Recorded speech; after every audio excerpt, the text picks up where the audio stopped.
দেখে নিশ্চয় বুঝতেই পারছ যে আমরা কোথাও একটা যাচ্ছি। হ্যাঁ, ঠিক তাই। দিনটা ছিল 24 তারিখ।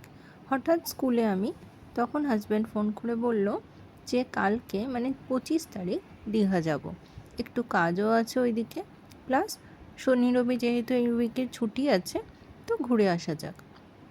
আমি বললাম এরম একদিনে কি হয়, কিন্তু ওই যে বলেছে মানে যেতেই হবে। তাই জন্য সমস্ত প্যাকিং করে নিয়ে রাত্রে বাজে 10:30, আমাকে বলেছে 5টা, আমি 10:30টার মধ্যে ছেলেকে পড়িয়ে নিয়ে প্যাকিং করে ডান।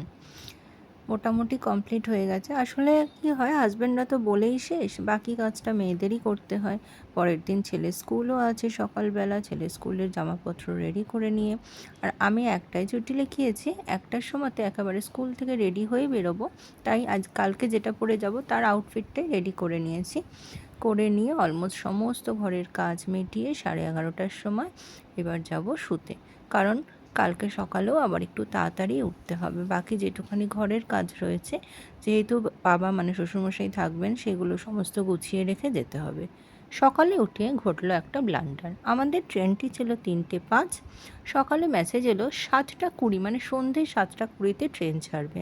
আবার এদিকে ছেলের স্কুলেও একটা অঘটন ঘটে গেছে, তাই ছেলের স্কুলে ছুটি, মানে ওনার এক ম্যাম মারা গেছে ওদের স্কুলের হঠাৎ করে রোড অ্যাক্সিডেন্টে, তো সেই জন্য ছেলের স্কুলে ছুটি। অগত্যা আমাকেই যেতে হবে। আর বৃষ্টি, মানে সেই দিন 25 তারিখ আপনারা জানেনই, মুষলধারে বৃষ্টি।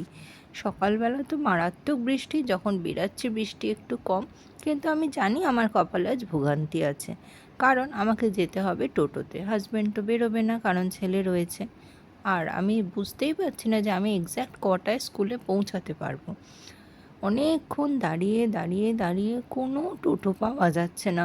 যাও বা টোটো পেলাম অনেক দূরেই, দেখুন আমরা যাচ্ছি কীভাবে, মানে স্টুডেন্টেরও অবস্থা খারাপ, টিচারেরও অবস্থা খারাপ। তারপর আমি একটায় বেরিয়ে পড়েছি।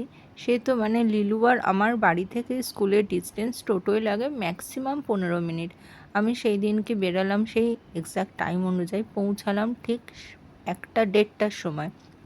এদিকে একটাই আমার ওলা বুক করা ছিল, কারণ আমরা গেছিলাম হচ্ছে ওলা করে, মানে গাড়ি বের করারও সাহস পাচ্ছিলাম না, কারণ রাস্তাঘাটে কোথায় জ্যাম। সকালবেলা কাকিমাকে দিয়ে পরোটা আর আলুর তরকারি করিয়ে রেখেছিলাম, কারণ আমি ভেবেছিলাম এসে আর খাবার টাইম পাবো না। ওলার অবস্থাও একই ছিল, যেহেতু জল সেহেতু সে অন টাইম আমার বাড়িতে এসে উপস্থিত হতে পারেনি, তাই হাতে একটু সময় ছিল। আমি আউটফিটটা আর পরে যাইনি সকালবেলা, কারণ বৃষ্টির জন্য। এটা আমার একটা নতুন আউটফিট, একটু লুজ হয়েছে এখনও, মানে ফিটিংস করার টাইম পাইনি, যেহেতু হঠাৎ প্ল্যান। পরে নিলাম, পরে হাতে একটু টাইম ছিল বলে ভাতও খেয়ে নিলাম। এবার সরি এবার মোটামুটি ওলা এসে গেছিলো প্রায় 2:20 নাগাদ। তো আমরা এবার রেডি হয়ে বেরোচ্ছি। বৃষ্টিটা একটু কমেছে এখন, সকাল থেকে তো হয়েই যাচ্ছে কন্টিনিউ। একটু ভয়েও ছিলাম, কিন্তু হ্যাঁ আমি জানি আজকের ওয়েদারটা কিন্তু একদম দীঘা যাওয়ার জন্য উপযুক্ত। তো কাজটা ওর আজকে রাত্রেই আছে, যার জন্য শুক্রবার বেরোনো হলো, নয়তো শনিবার বেরোলেও হয়তো হতো। তো আজকে গিয়েও আগে কাজটা সারবে, তারপর তো বাকি কালকের দিনটা আমাদের হাতে রয়েছে। আবার সানডে মর্নিংয়েই আমাদের বেরিয়ে আসতে হবে। আর ওয়েদারটা শুধু একবার দেখুন, মানে আমি বলছি যে দীঘা না গেলেও এই যে রুটটা ধরে আমরা যাচ্ছি, এটাতেই মানে আধা পয়সা উসুল হয়ে গেছে। এত সুন্দর লাগছে, এত সুন্দর লাগছে, হালকা মিউজিক আর তার সাথে এরম একটা লং ড্রাইভ, এটার থেকে বড় তো আর কিছু হয়ই না।